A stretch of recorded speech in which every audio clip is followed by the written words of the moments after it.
तारीख 13 अक्टूबर, जगह बहराइच, वक्त दोपहर।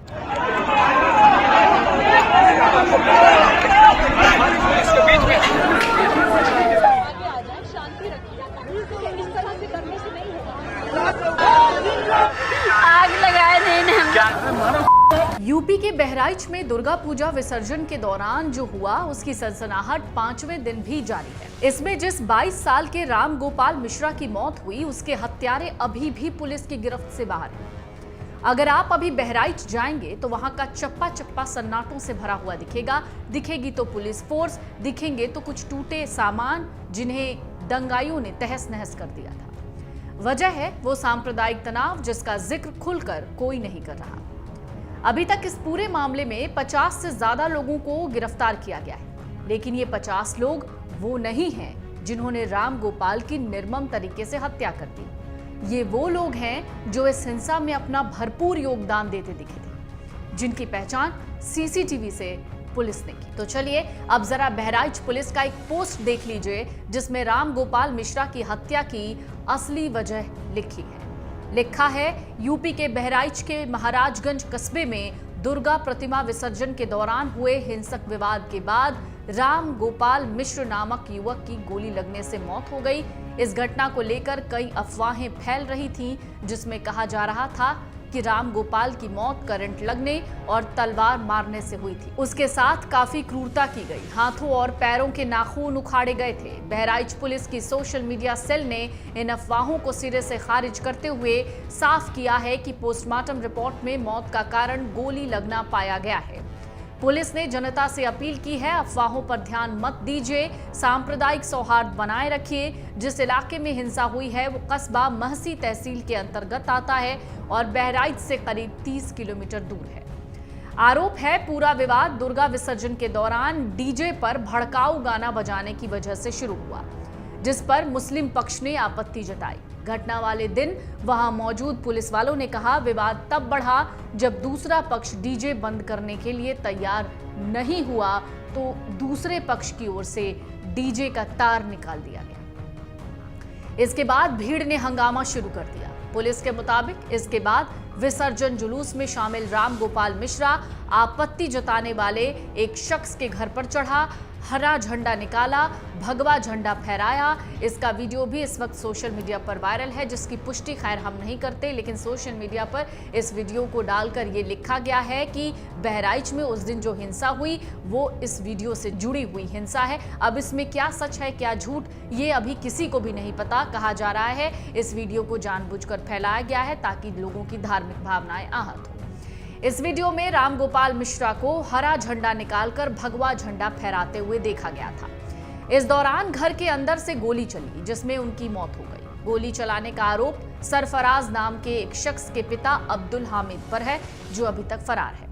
हरदी थाना अध्यक्ष कमल किशोर चतुर्वेदी कहते हैं, इस घटना के बाद भारतीय न्याय संहिता यानी बीएनएस की धारा 191(2), 191(3), 190 और 103(2) के तहत महाराजगंज निवासी अब्दुल हामिद, सरफराज फहीम, साहिर खान और ननकौ व मारूफ अली के खिलाफ मुकदमा दर्ज किया गया है। यूपी पुलिस की अगर आप सख्ती देखेंगे तो आपको समझ में आएगा कि बहराइच हिंसा में मारे गए राम गोपाल मिश्रा की हत्या के आरोपी को पुलिस ने एनकाउंटर कर दिया। जब खबर आई तो हर ओर इस बात की चर्चा होने लगी। दरअसल हत्या आरोपी सरफराज और तालिम दोनों भागने की कोशिश कर रहे थे, जिस दौरान पुलिस ने इन दोनों पर फायरिंग की और इनका हाफ एनकाउंटर किया। यूपी के बहराइच में हिंसा के 2 आरोपियों का एनकाउंटर तो हो गया, कुल 5 लोग पकड़े गए हैं। ये नेपाल भागने की फिराक में थे। जिन आरोपियों का एनकाउंटर हुआ उनके नाम सरफराज उर्फ रिंकू और फहीम हैं। पुलिस को दरअसल इनकी लोकेशन हाथ लगी थी, जिसके बाद इनको ट्रैक किया गया। जिन आरोपियों का एनकाउंटर हुआ उनके नाम सरफराज उर्फ रिंकू और फहीम हैं। ये दोनों मुख्य आरोपी अब्दुल हमीद के बेटे हैं। सरफराज उर्फ रिंकू और मोहम्मद तालिम उर्फ सबलू, इनकी निशानदेही पे जब पुलिस की टीम नानपारा क्षेत्र में मर्डर वेपन की रिकवरी के लिए गई तो वहां पे इन्होंने मर्डर वेपन को लोडेड हालत में रखा हुआ था, जिसको लेकर पुलिस पर फायर किया गया। पुलिस ने अपनी आत्मरक्षा में जवाबी फायरिंग की, जिसमें इन दोनों को गोली लगी है। ये घायल हुए हैं, इनको उपचार के लिए पहुंचा दिया गया है और जो अन्य 3 अभियुक्त हैं उनको भी हमने हिरासत में ले लिया गया है। आज 5 को औपचारिक रूप से गिरफ्तार किया गया है। सभी के खिलाफ ठोस कार्रवाई की जाएगी। रासुका की कार्रवाई भी जल्द इनके विरुद्ध अमल में लाई जाएगी और अन्य जो अभियुक्त हैं उनकी तलाश भी जारी है। हमारी टीम्स ग्राउंड पे लगी हुई हैं। इन लोगों को गोली कहां किसी के जी अभी उपचाराधीन है, घायल है, मौत किसी की नहीं हुई है। इस घटना के बाद स्थिति बेकाबू हो गई। दोनों पक्षों की तरफ से पथराव शुरू हुआ। ये घटना बहराइच जिले के मैसी विधानसभा क्षेत्र की है, जहां के स्थानीय बीजेपी विधायक सुरेश्वर सिंह का कहना है कि भड़काऊ गाना नहीं बजाया गया था, बल्कि वो गाना पाकिस्तान के खिलाफ था। सुरेश्वर सिंह ने कहा कि जो लोग इसके लिए जिम्मेदार हैं उनको बख्शा नहीं जाएगा। हालांकि किसी निर्दोष को परेशान नहीं किया जाएगा। कांग्रेस के नेता राजेश तिवारी कहते हैं डीजे पर सामान्य संगीत बजाया जा रहा था, ना कि कोई भड़काऊ गाना बताया जा रहा है। प्रतिमा विसर्जन विवाद के बाद हालात बिगड़ने पर कुछ युवकों ने पथराव शुरू किए, जिससे दुर्गा प्रतिमा खंडित हो गई। इसके बाद पूजा समिति के सदस्य विरोध में उतर आए। इसी दौरान राम गोपाल को उनके घर से घसीटकर बाहर लाया गया और गोली मार दी गई, जिससे उनकी मौत हो गई। ये इस पूरे किस्से का पहला पन्ना है। दूसरे पन्ने को पलटते हैं और समझने की कोशिश करते हैं कुछ और पहलुओं को। घटना के बाद कस्बे में भारी तनाव था। लोगों ने बहराइच सीतापुर और बहराइच लखनऊ हाईवे जाम किया। विरोध प्रदर्शन चालू हो गया। पुलिस अधीक्षक वृंदा शुक्ला का एक बयान सामने आया था। ये वही पुलिस अधीक्षक हैं जिनकी तस्वीरें आपने उस वक्त बहुत ज्यादा वायरल देखी होंगी। उन्होंने पूरा सुरक्षा कवच पहन रखा था और वो बयान देती हुई नजर आई थी। काफी अग्रेसिव नजर आ रही थी, पूरे इलाके को कंट्रोल करने की कोशिश में थी। इसी दौरान उनका बयान सामने आया था। इलाके की स्थिति पूरी तरीके से नियंत्रण में है। उस वक्त वृंदा शुक्ला ने ये बयान दिया था। उन्होंने ये भी कहा था सोमवार दोपहर के बाद से कोई नई हिंसक घटना सामने नहीं आई, लेकिन बावजूद इसके दूसरे दिन भी लगातार हिंसा का वो दौर दिखा, जिसमें पुलिस को बहुत ज्यादा परेशानी देखने को मिली। पुलिस ने कहा अभी तक इस मामले में 2 केस दर्ज किए गए हैं और अब स्थिति सामान्य है। हालात पर कड़ी नजर रखी जा रही है ताकि आगे कोई ऐसी अप्रिय घटना ना हो। मृतक राम गोपाल के भाई हरि मिलन की शिकायत पर सलमान समेत अन्य आरोपियों के खिलाफ केस दर्ज हुआ। वहीं मुस्लिम पक्ष ने भी अपने जलाए गए घरों को लेकर पुलिस में शिकायत दर्ज कराई थी।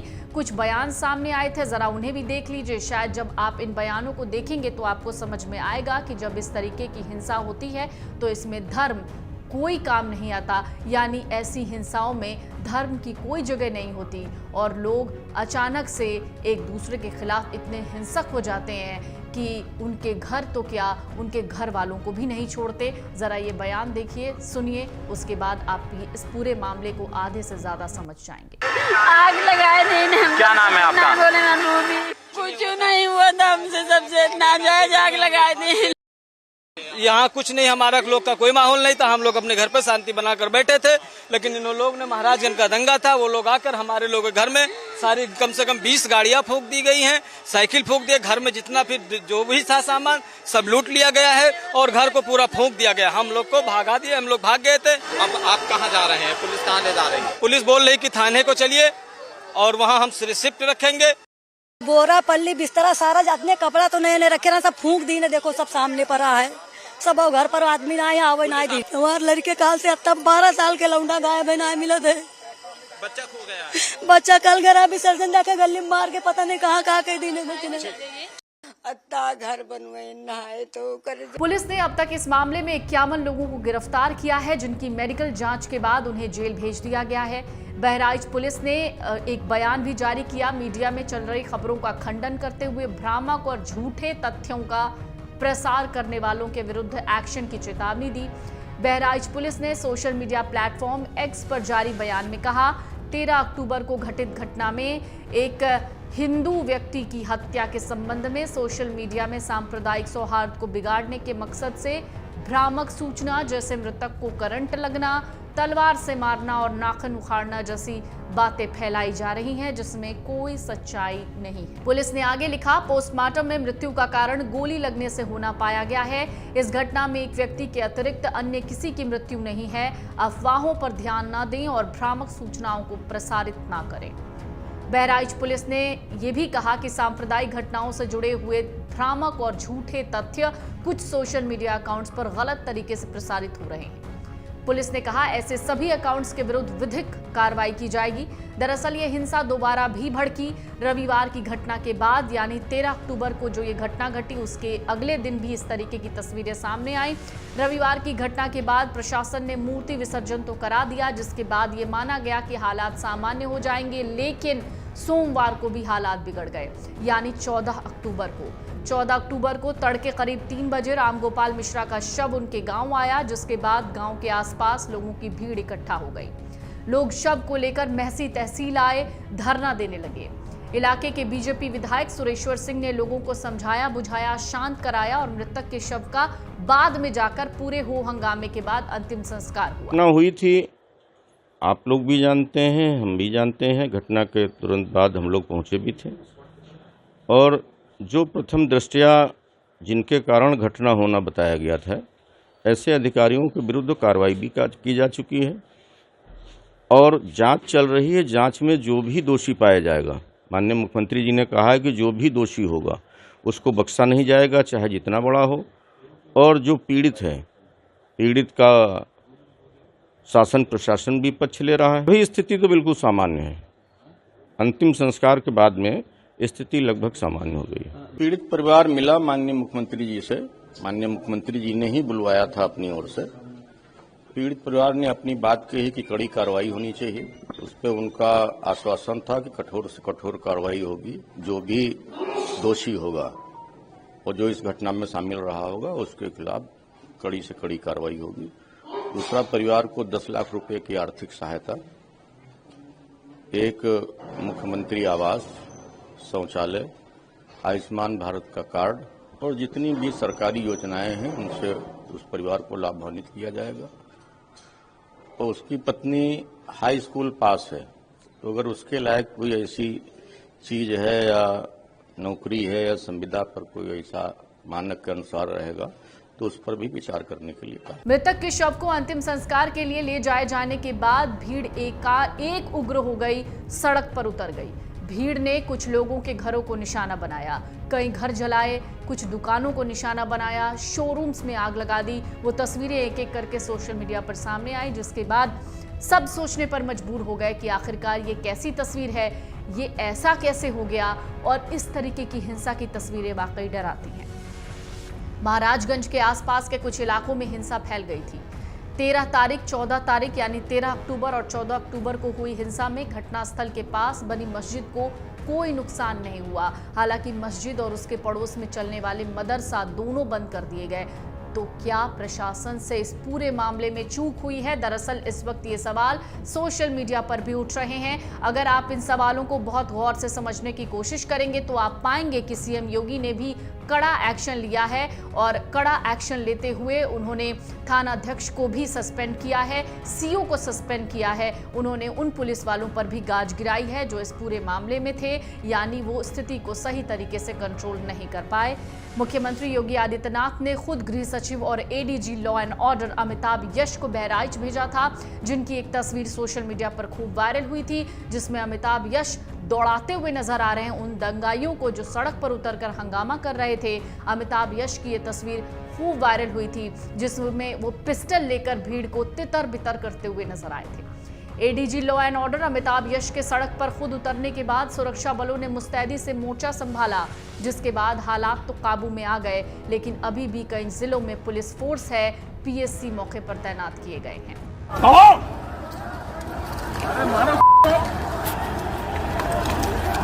बहराइच की एसपी वृंदा शुक्ला कहती हैं कि इस मामले में करीब 50 से ज्यादा लोगों को हिरासत में लिया गया है, जांच चल रही है। वृंदा शुक्ला कहती हैं प्राथमिक तौर पर जो भी लापरवाही नजर आई उसके बाद थाना अध्यक्ष और चौकी इंचार्ज को निलंबित किया गया है। बाकी जिम्मेदार लोगों को चिन्हित करने के लिए विभागीय जांच भी की जा रही है। एसपी कहते हैं कि जैसे जैसे घटना का पता चल रहा है, नए एफआईआर रजिस्टर्ड किए जा रहे हैं। पूरे तहसील की सीमा को सील कर दिया गया है। दावा किया गया हालात सामान्य हो रहे हैं और जो लोग अपने घरों में नहीं हैं वो लोग अब वापस लौट सकते हैं। पुलिस उन्हें पूरी सुरक्षा देगी। तो मृतक राम गोपाल मिश्रा की पत्नी रोली मिश्रा ने 15 अक्टूबर को मुख्यमंत्री योगी आदित्यनाथ से मुलाकात की। रोली मिश्रा के साथ राम गोपाल मिश्रा के माता पिता भी थे। परिवार वालों का कहना है उनको इंसाफ चाहिए। अब अपना तकलीफ कहाँ बताओ उनसे, नहीं कहा कि हमारे लड़का कहाँ मारा गया, तड़पाए गोली से मारा गया है, समझो। तो उनके सजा दी जाए, उनके जिंदगी में हमारा परिवार नष्ट किया है, तो किन की सजा देंगे। क्या नाम है आपका? हमारा नाम है कैलाश नाम। परिवार के मुताबिक 22 साल के राम गोपाल मिश्रा केटरिंग का व्यवसाय करते थे। व्यवसाय को बढ़ाने के लिए दशहरा के बाद दिल्ली जाने की तैयारी थी। मुख्यमंत्री से मिलने से पहले रोली मिश्रा ने कई बयान दिए। उन्होंने कहा कि हमें इंसाफ चाहिए, जैसे हमारे पति के साथ हुआ वैसे ही कार्रवाई उन आरोपियों के खिलाफ भी होनी चाहिए, यानी खून का बदला खून से। रोली मिश्रा ने बताया कि उनकी शादी राम गोपाल मिश्रा से कुछ ही दिन पहले हुई थी, यानी रोली और राम गोपाल मिश्रा की शादी को हुए सिर्फ 68 दिन ही हुए थे। उन्होंने ये भी बताया कि घटना वाले दिन राम गोपाल गांव वालों की तरह विसर्जन के लिए घाट पर जा रहे थे। खून चाहिए, जैसे हमारे पति को मारा गया ऐसे उन लोगों को भी मारा जाए। जिस तरीके से मेरे पति को मारा गया उसी तरह उन्हें मारा जाए। जितना दर्द हमारे पति को पहुंचा है इतना ही दर्द उनको पहुंचे, तब जाके हमारे पति को आत्मा को शांति मिलेगी, तभी हम लोगों को भी शांति मिलेगी। क्या मांग करेंगे? मुख्यमंत्री से आप मिलने जा रही हैं। खून चाहिए, जैसे हमारे पति को मारा गया ऐसे उन लोगों को भी मारा जाए, और कुछ नहीं चाहिए उनसे, और हमारी कोई मांग नहीं है। जिस तरीके से मेरे पति को मारा गया उसी तरह उन्हें मारा जाए। जितना दर्द हमारे पति को पहुंचा है इतना ही दर्द उनको पहुंचे, तब जाके हमारे पति को आत्मा को शांति मिलेगी, तभी हम लोगों को भी शांति मिलेगी, और कुछ नहीं चाहिए। इस घटना के बारे में मुख्यमंत्री योगी आदित्यनाथ ने भी एक्स पर एक पोस्ट लिखा था हमने बहराइच के पीड़ित परिवार वालों से मुलाकात की। इस मामले में सरकार की न्याय दिलाने की प्राथमिकता रहेगी।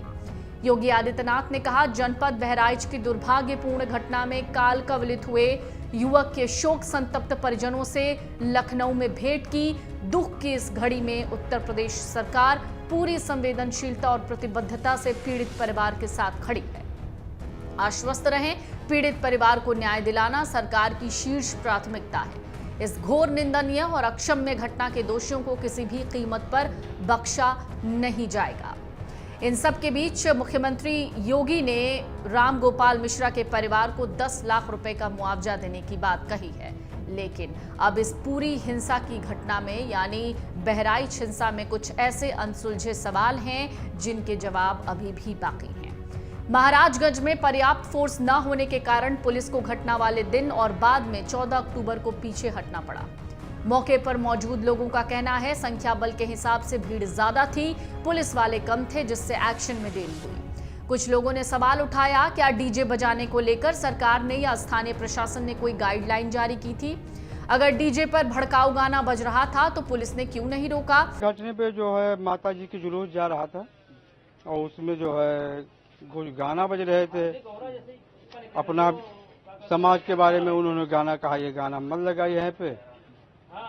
तो पब्लिक ने कहा जो है जुलूस जा रहा है, हिंदू का जो जा रहा है गाना तो बजेगा, और कोई नई बात नहीं बज रहा है। उसमें उन्होंने विरोध किया और विरोध में जो है पता लगा कि पत्थर कोई मार दिया जो है, और उसमें पब्लिक भी हिंदू समाज की जो कई जुलूस जा रही थी, कई जगह की जो है विसर्जित हो रही थी माता जी, तो हर गाड़ी के तेज जब भीड़ सही गई उमड़ गई। जब उमड़ आई तो जो है पब्लिक संभाल नहीं पाए, जो है पुलिस भी थी यहाँ पे, लेकिन जो है ज्यादा नहीं थी, थोड़ी बहुत थी जो, ये की मौत भी हो गई। घटना इस बात को लेकर चले हैं कि जैसे मूर्ति विसर्जन के समय पर कुछ डीजे बाजा के माध्यम से हुआ लफड़ा। इन्होंने कहा कि ये आप बाजा बंद करो, बाजा नहीं बजेगी। तो कहेंगे तुम्हारे मजाहब में यहाँ, हमें कहेंगे तुम्हारे मजाहब में जो होता है तो हम लोग आप जैसा नहीं करते हैं, हमारे मजाहब में होता है तो तुम आप जैसा करते हो। इसी बात पर यहाँ लफड़ा के मारेंगे, धमकी दिया उन्होंने। उसी बात पर शाम बचाव करावा गया। एक झंडा लगा था, काला झंडा। काला झंडा के विरुद्ध में यह कहें कि झंडा अगर उतारना हो तो उतार दो, अच्छी है, तो क्या झंडा हम नहीं उतारेंगे। तो जब ना उतारे तो सब लोग टूटे जाए, तो वो लोग अंदर घुस गए, शटर गिराई दी। तो राम गोपाल रेवा मंसूर के राम गोपाल मिश्रा चढ़ गए, झंडा तोड़ लगे, और झंडा जो तोड़ी है तो गोली वहां से चल गई, अंदर से गोली चली, तो ये गोली के माध्यम से राम गोपाल की मृत्यु हो गई। स्थिति यही है कि हमारे भाई सरोज कुमार तिवारी जो है चोट काफी लगी है, और उधर से विपक्षी लोग जो है तो मार देने था लगा है, बेहोशी के हालात में बहराइच में से रेफर कर दिया गया लखनऊ भर्ती है। सरोज कुमार तिवारी की मोटरसाइकिल भी जला दी गई है, आपके सामने साक्षी पड़ी है, कोयला देखो वो जगह। यही सब बवाल चल रही है, माहौल अभी सही नहीं है, माहौल अभी गर्मी गर्मा चल रहा है। लेकिन अभी तो पुलिस के में तो है, वो मानते हैं, लेकिन फिर भी पुलिस कहाँ तक बचाएगी। पुलिस जब हटती है, प्रशासन तो लूज भा रहा है, जब प्रशासन जो लूज भवा है तभी तो ये लोग पथराव किए हैं, और प्रशासन लूज न होता तो हमारा भाई को चोट नहीं लगता। एक अरसा पहले प्रदेश सरकार ने कांवड़ यात्रा के दौरान डीजे को लेकर एक गाइडलाइन जारी की थी। इस मामले में उसके उल्लंघन से इनकार भी नहीं किया जा सकता। ऐसे सवाल इस वक्त सोशल मीडिया पर भी घूम रहे हैं। अमूमन जुलूस में बाधा डालने वालों पर एक्शन भी होता है, पुलिस तुरंत हिरासत में लेती है, लेकिन इस केस में देरी हुई। सोमवार को यानी 14 अक्टूबर को राम गोपाल मिश्रा का शव परिजनों को सौंपने से पहले इलाके में सुरक्षा के पर्याप्त बंदोबस्त नहीं किए गए। इस वजह से भीड़ इकट्ठा होती चली गई, बाद में हिंसा का रूप ले गई। अगर आप ये वीडियो YouTube पर देख रहे हैं तो हमारे चैनल को सब्सक्राइब कर बेल आइकन दबाएं, और Facebook पर देख रहे हैं तो हमारे पेज को लाइक करें। 8 मिलियन प्लस सब्सक्राइबर, आपके इस भरोसे के लिए बहुत धन्यवाद।